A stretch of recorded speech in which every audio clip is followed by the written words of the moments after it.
किसानों का उत्पीड़न बंद हो वरना जारी रहेगी रंगे हाथों पकड़वाने की कार्रवाई। शंखधार मिलक।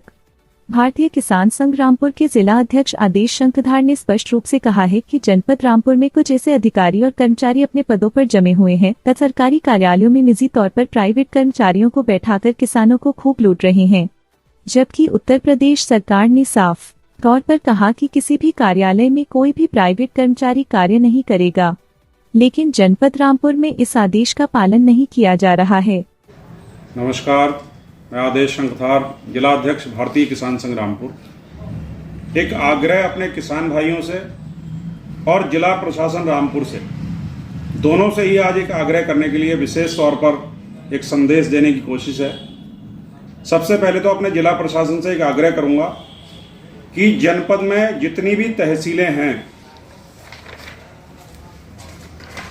चाहे वो तहसील सदर हो, बिलासपुर हो या स्वार हो, शाहबाद हो, टांडा और मिलक, ये सभी तहसीलों के द्वारा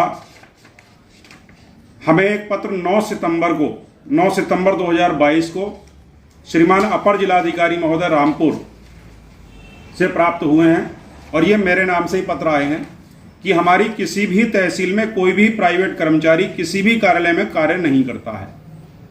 इसी के सापेक्ष 29/8/2023 को उत्तर प्रदेश सरकार के द्वारा एक शासनादेश जारी किया गया, जिसमें स्पष्ट लिखा हुआ है कि कोई भी प्राइवेट कर्मचारी किसी सरकारी कार्यालय में कार्य नहीं करेगा। लेकिन मुझे लगता है कि इस आदेश का पालन हमारे जनपद रामपुर में बिल्कुल भी नहीं हो पा रहा है। प्राइवेट कर्मचारियों की भरमार है और प्रत्येक कार्यालय में भरमार है। विशेष तौर पर आप देखें तो कोई भी लेखपाल ऐसा नहीं है जो कि उसके पीछे एक व्यक्ति बैठा हुआ ना हो। कोई भी ग्राम पंचायत अधिकारी ऐसा नहीं जो उसके पास एक कर्मचारी ना हो। पैसे का आदान प्रदान सिर्फ इन्हीं फर्जी लोगों के द्वारा किया जाता है और उसका जो पूरा श्रेय जाता है वो हमारे किसान को ही जाता है। जेब कटनी है तो हमारे किसान की कटनी है, काम नहीं होना तो हमारे किसान का नहीं होना। तो ये बड़ी समस्याएं हैं। आज मैं अपने जिला प्रशासन से आग्रह करूंगा कि एक आदेश और जारी कर दें कि किसी भी तहसील में, किसी भी खंड विकास अधिकारी कार्यालय में कोई भी प्राइवेट कर्मचारी किसी भी दशा में दिखाई न दे। ये भारतीय किसान संघ कल से एक मुहिम प्रारंभ कर दी है।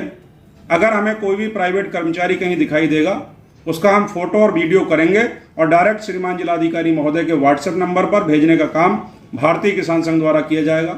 और एक निवेदन मेरा ये है कि किसी भी कार्यालय में अगर 5 कर्मचारी काम करते हैं या 10 कर्मचारी काम करते हैं, उनका नाम, उनका मोबाइल नंबर, उनका पद लिख करके और गेट के बाहर लगाया जाए, जिससे कि हमें यह पता रहे कि इस कार्यालय में कितने कर्मचारी कार्य कर रहे हैं। अगर कोई अवैध कर्मचारी होगा तो बैठेगा ही नहीं। इस प्रकार की लिस्ट सभी कार्यालयों के बाहर, अगर एक बड़ा कोई जैसे खंड विकास अधिकारी कार्यालय है, उसमें कई रूम बने हुए हैं, तो प्रत्येक गेट पर उसकी सूची लगी होनी चाहिए, जिससे कि हमें मालूम हो कि इतने कर्मचारी यहाँ बैठते हैं। हर तहसील में बुरा हाल है। ये व्यवस्था तत्काल प्रभाव से सुधारी जाए और अगर ऐसा नहीं सुधरा तो एक कल छोटा सा हमने एक संदेश देने का काम किया है कि उपजिलाधिकारी कार्यालय मिलक के पेशकार जुनैद खान जैसा कार्य इनके साथ कल हुआ है, शायद ऐसा कार्य दोबारा करने की मुझे ज़रूरत ना पड़े। इसलिए मेरा पुनः हाथ जोड़ करके अपने जिला प्रशासन से आग्रह है कि तत्काल प्रभाव से इस पर रोक लगाई जाए। दूसरा एक विषय आता है, किसान भाई हमारे जब जाते हैं किसी भी न्यायालय में, चाहे वो उपजिलाधिकारी न्यायालय हो, तहसीलदार का न्यायालय हो, प्रत्येक न्यायालय में तारीख देने के नाम पर 50 रुपये का एक शुल्क ऐसा बन गया है कि उनको वो लेना ही है। वो शुल्क किसान भाई भी बिल्कुल देना बंद करें। अगर वो तारीख नहीं दे रहा तो आप चले आइए। उपजिलाधिकारी कार्यालय का मामला है तो उपजिलाधिकारी महोदय को अवगत कराएं, तहसीलदार कार्यालय का है तहसीलदार को अवगत कराएं। लेकिन इस प्रकार की लेन देन जो है वो हमें किसानों को भी रोकना होगा, पैसा देना बंद करें और कर्मचारी भी सुधर जाएं। इस प्रकार का पैसा मांगना बिल्कुल बंद कर दें और अगर ऐसी हरकतों की शिकायत आती है तो भारतीय किसान संघ संज्ञान लेगा और इस मुहिम को बंद करने के लिए एंटी करप्शन टीम का सहारा हमें लेना पड़ेगा, तो हम बिल्कुल लेंगे। इसलिए मेरा पुनः आग्रह किसान भाइयों से भी और जिला प्रशासन से भी, दोनों तालमेल बना करके किसानों को लुटने से बचाएं, यही मेरा आग्रह है। बहुत बहुत धन्यवाद।